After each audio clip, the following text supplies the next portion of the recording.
Hello, everybody. Rob with WePayOffDebt.ca again, and with episode number 3.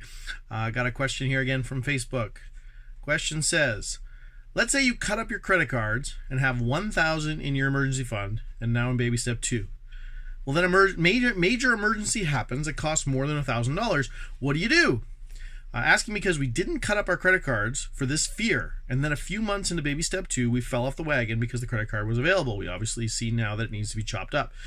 Now we're getting back on the wagon, but I still fear a major emergency that is more than $1,000. Advice, please. So, what I can say about this, first off, is the first major thing you realize when $1,000 is all you have and an emergency is coming, or an emergency could come, is the definition of an emergency changes. That's the first and major thing to discuss there, is that what would have been an emergency before is now not an emergency. So let me explain. A good example. When we were getting out of debt, my shoe got a hole in it. Now, this is a little bit wrong because $1,000 was certainly enough to replace my shoes. But the thing is, my shoe got a hole in it, and we were really intense about paying off debt. We really wanted to get the debt paid off, and we really wanted to get it done. This is about, less than 6 months before we were done. And so what happened was, I found a way to plug the hole for as long as I could.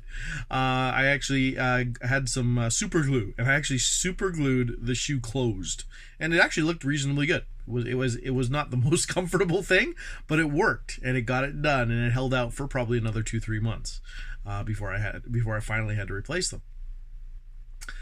Another example, when that shoe needed to be replaced, what did I do? First, I used another shoe I had around the house that was not great condition, and eventually I found a great deal on some at a thrift store. Now, rewind all this to pre-debt-free days. I needed shoes. I need shoes. So what am I going to do? I'm going to the store and buying shoes. And I'm swiping the credit card, and it's done. That's a nice picture about the difference between pre-getting out of debt, or pre-caring, and actually trying to get out of debt. So when the emergency happens, you really have to ask the question, is this an emergency, and in what way? So an example that's come up recently in discussion I've seen and I've heard people talking about is what if your roof in your house starts leaking? That's a massive expense, right?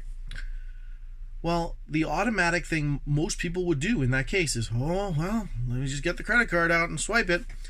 But when you don't have the credit card, it forces you to ask the question, is there another way to skin that cat? Is there another way to make this happen? And you start investigating things like patches and ways to fix just the leak. And it may not look the prettiest, but it gets it fixed. So here's an example of that. We've been in our house about 10 years now, and we moved in. It was a new enough house that it had these blinds that were the paper blinds that literally you buy at Home Depot for $5. You cut them yourself to the right width and right length, and you put them up, and they're cheap. We never had the money to deal with these while we were not caring about our finances. It was always too low a priority, and so as we went, we rebuy them, and we rebought them multiple times because they're only taped to the top. They're just cheap paper, and every now and again the tape would give way, and I couldn't get them to restick, so I would buy new ones. Now this is even before we were trying to get out of debt, because this we didn't even view as an emergency enough. But then what happened while we were getting out of debt, they ripped, and I'm like, oh shoot, what am I gonna do with it? Like, are we gonna really buy it? Like, when the frustration builds up, it's really tempting to say, now let's just go buy some blinds. And we said, no, we're not gonna do that. And we found ways to make it happen. We bought another replacement one, and we stuck it up, and we waited.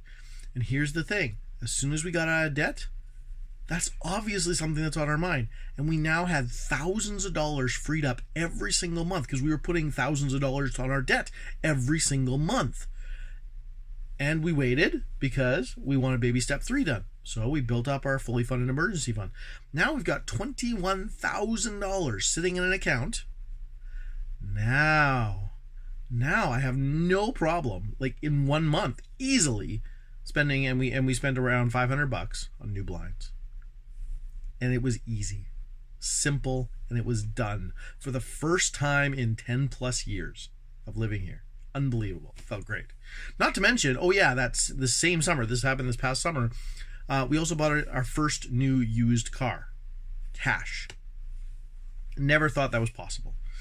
So what do you do if you have $1,000 emergency? The first thing is your definition of an emergency actually changes. It really does. And that's the thing.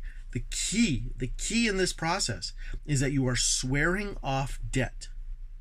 So what happens if something actually happens where you really need more than $1,000? You find it. You find it. You have got so much stuff in your house, you can sell stuff. You can pick up an extra job delivering pizzas. You can. You can work at 7-Eleven. You can. It's hard. It's much harder than using a credit card. Totally worth it. Totally worth it. You find the money. And even then, you find the money when it's due. Because you can very easily, if something happens, so, what would be over $1,000? I don't know. But something comes up and you need to get it fixed. Okay, so you get it fixed, and then the bill is due. And if you of course you stop everything. You're stopping now paying down your other debt, because that's what you do when when an emergency happens. You stop paying down your debt. Stop everything else, cut down any other payments you're making, even cut your lifestyle even further if you need to, and then pay off the emergency. And if 1 month doesn't do it, then you either sell stuff, pick up a job, find more money somewhere, or it waits till next month. And you talk to the person, you say, hey, I'm sorry. And that is debt, but you're just catching up on a bill. Like it's not that you're adding to your debt and saying I'll get to it when I get to it. No. You're stopping everything because this emergency happened and you're dealing with it. And you're dealing with it. If it takes 2 months, it takes 2 months. But you focus hard on it, and you get it done as best you can. And that means you have discussions with the person, like, you know what, I can't afford this.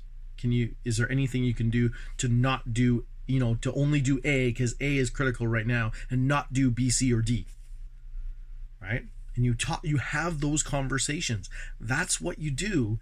That's the miracle of using cash. It actually calls you to have those conversations, and you spend way less money than you would if you were just using a credit card. Credit card, swipe, and it's done. One of the powerful things about being credit card free is that you actually spend way less because it's harder to spend. They've got data, they've got studies that show that when you use a credit card, you spend way, way more money. The biggest extreme example is a vending machine. If a vending machine takes a credit card versus if a vending machine takes cash. If you take cash, you got to feed this little dollar bill in there, and it spits it out once, and you flatten it out, and you put it in again, and it spits it out, you flatten it out, and you put it in again, and finally you get your drink. Are you really going to do that with 3 more dollar bills so you can buy a sandwich or something else in there? No. So what happens is now that they got a credit card, you literally tap. If you have a tap one, or you swipe it, and now, oh look, they've got sandwiches now. Click. The studies show that they can sell up to 100% more per person just by adding credit cards. It's unbelievable. Same with McDonald's. McDonald's sells more when if you walk into McDonald's with credit card versus if you walk into McDonald's with cash, you will spend more on credit card. It's a fact. It's a repeatable fact. So when you don't have credit cards, you spend less because you put in the effort to ask the question, okay, where